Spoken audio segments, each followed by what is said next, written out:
what you're given, that's how we live it. Don't be mad at the system, it's simply how we've existed. I hear a lot of people talking like they politicians and choose to be an accountant because it's safe. Obviously, first question is, for those people who may not know, what was your role in the movie Fighting With My Family, which of course is about Paige and her journey to the WWE?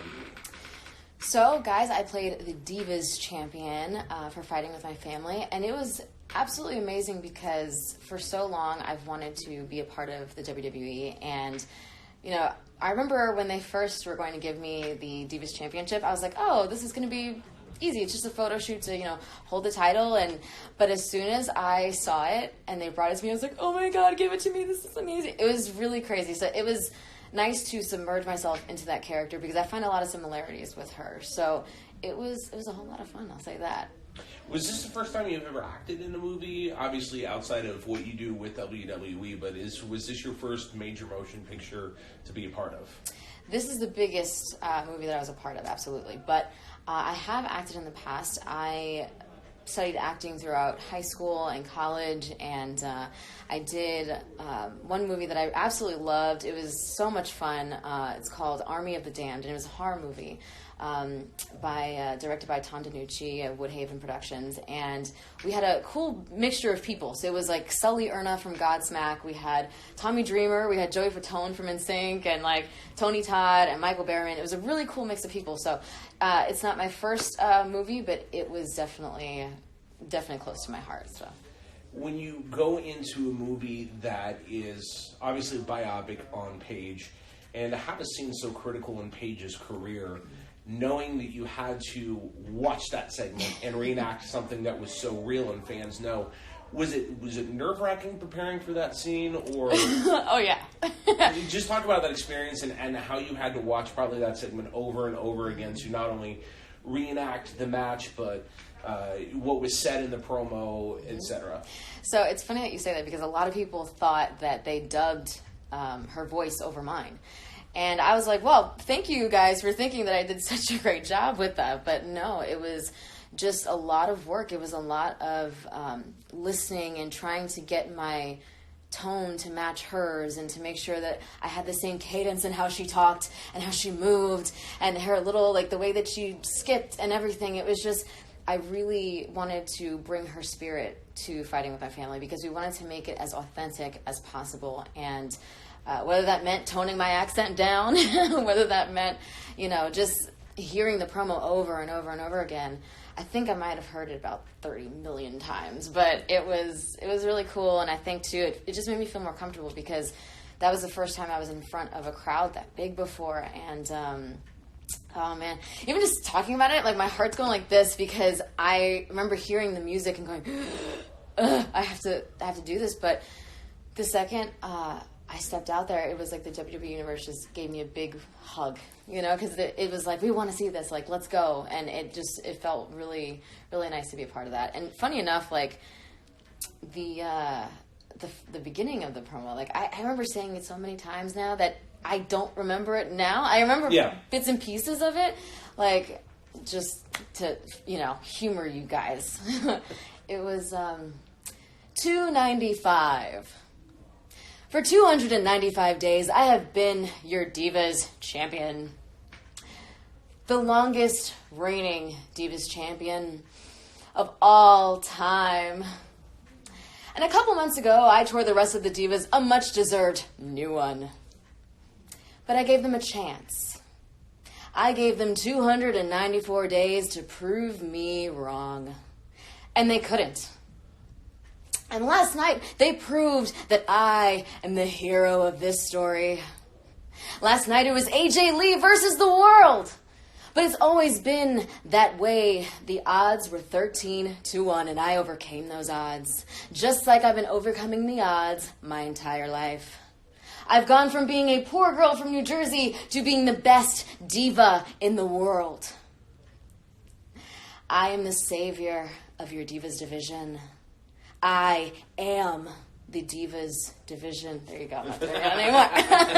Now, you mentioned that was the largest crowd you've ever been in front of. Yes. You know, at that point, what was it like? Because that scene was filmed after, I believe it was Monday Night Raw. Monday Night Raw in the Staples Center, yeah. Yeah, so obviously, you know, you're used to doing movies on a movie set or like in Yes. front of green screens.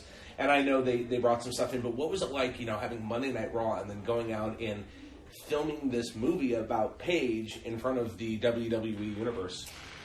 It was wild because I knew that the WWE Universe can be unforgiving. And that's partially what makes them so great, is that if you're bad, they'll let you know you're bad. If you're great, they're going to support you through and through. So I will give them credit for that, because we needed them. We needed you guys for this to come to life. And you guys were just a part of the movie as we were in that scene, because, I mean, it was really the WWE Universe that supported Paige through and through, and it made it feel like it was actually happening. So it was nerve-wracking, but definitely worth it. Now, obviously, everybody knows this movie was produced by The Rock. He's got a little bit of part in it. Just a little bit. Just a little bit. What was it like to work with The Rock, and what were some of the interactions that you had with him on set and throughout the filming process?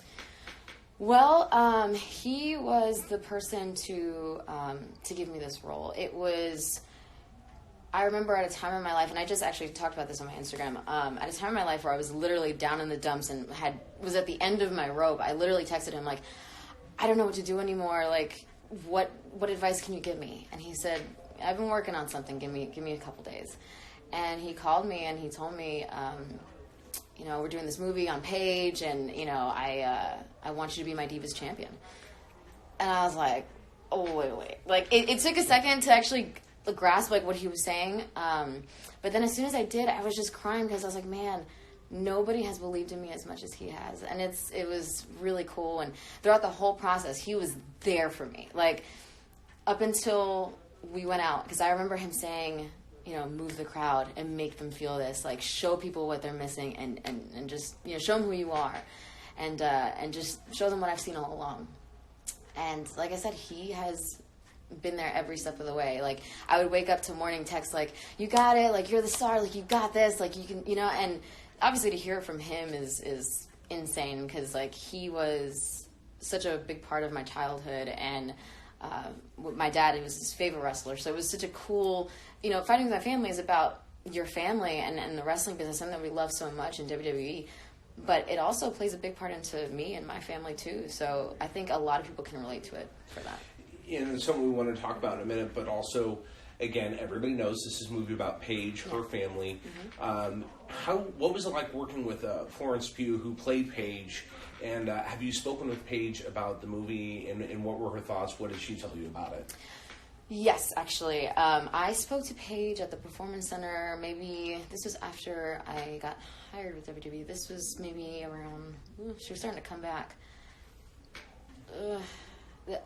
I don't remember when exactly, but I know it was after we filmed the movie. But she was, like, in shock, because I remember they came to the Performance Center just to show her the movie first, and she was, like, in shock. She was like, I cannot believe it. She said, it's freaky how you change your voice like that, and you can sound and move and act just like her. It's really freaky. But she's like, thank you for doing that, because that made it so much, you know, it made it feel more real. So, and honestly, I learned that from Dwayne. Like, to be able to, like he said, just put yourself in that person's head. Like, try and get inside their head, you know, put yourself in their shoes, and why are they being this way? Why are they acting this way?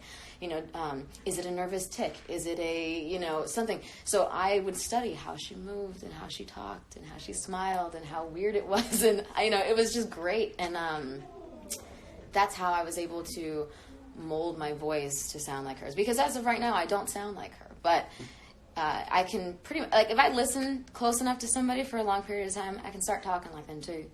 You know, so it depends. But, you know, like, I spent a lot of time with the Iconics, and so I started talking like them, you know, every now and then. And I said, you know what, we Triconic, right? You like that? Right? That's good. No, but, I mean, it was really cool that Paige was the one to say, like, you did a good job, because obviously she knew her, she worked with her, and that's all I wanted to do, was really deliver that realness and bring it to the film. And Florence, my God, like, I love her. She not only handled the role with such care, but she was so respectful of our business, and she was so she asked so many questions, and she was so nervous before we went out there. I was nervous too, but like, she was just like, oh my god, I can't, like, you know, she was so nervous, but it was great. Like, I think that nervousness kind of played into how Paige was probably feeling that day. Now, you mentioned it, Fighting With My Family, obviously, as we said at the top of the interview, has been getting great reviews over the past couple of weeks. It's doing really well at the box office this weekend, it being opening weekend. And you said it's a theme that's relatable. Obviously, it's based on a true story. Yeah. What are some of the things that you think people who are going to see this movie can take away? Not that just it's a wrestling movie about Paige and her family. Everybody knows the story. But what are some of the themes that you think that people can take into their lives, and maybe what you want them to get from this movie? Well, I think that no matter what, everybody has a family. Everybody, well, not everybody, but some people may have, you know, the kooky family members like that. You know, you may be able to relate to her brother because, you know, having a dream like that and having it not come true, like, some people know what that feel like. Some people know what Paige feels like having their dreams come true. Some people, you know, can live their life through, whether it's the mother, the father, you can relate to just about anybody in the film. And I think for me, watching Paige go through NXT, watching everything happen, I'm like, man, I went through all that. I know what that's like, and I know how much you can want something so bad. Like, that's why I understood Zach in a lot of ways. I'm like, man, I understand. And you know, like I said, it's so special to my family because now my family gets to go to the movie theaters and like, very strangely, might I add, my mom goes to the, I'm sure she's listening at some point, but, you know, talking to random people in the movie theater saying, like, oh, no, that's my daughter. She did this, then the third. I'm like, oh, God. It's cute. It's embarrassing, but it's cute. And, you know, it's just crazy. You know, my aunts went to go see it today, my grandmother, and it's just a nice family feeling. And WWE, obviously being a PG company, like, there's nothing but kids in the audience who can look up to these larger-than-life characters. And, you know, I've been watching WWE since I was around 4 years old, and to be here now is incredible. Well, speaking of what's coming up in the future for Zelina, obviously a lot going on for you and Andrade right now. You know, last week, big match last week. What's 2019 going to look... Well, sorry.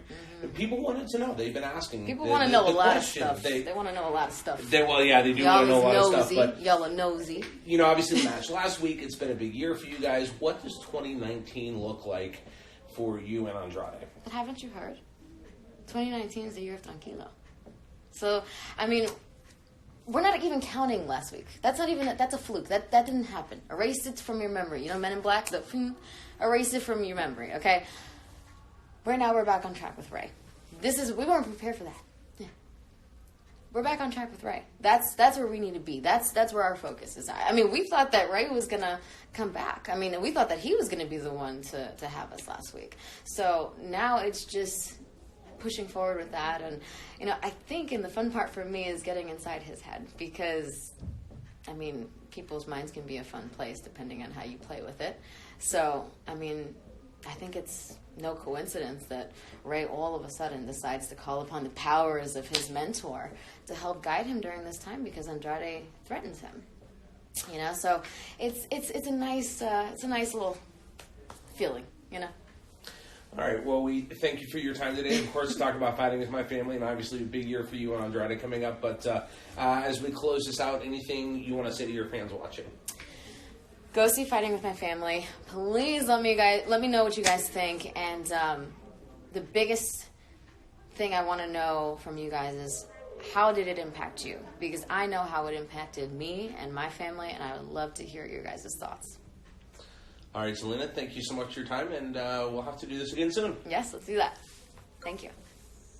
I would have asked.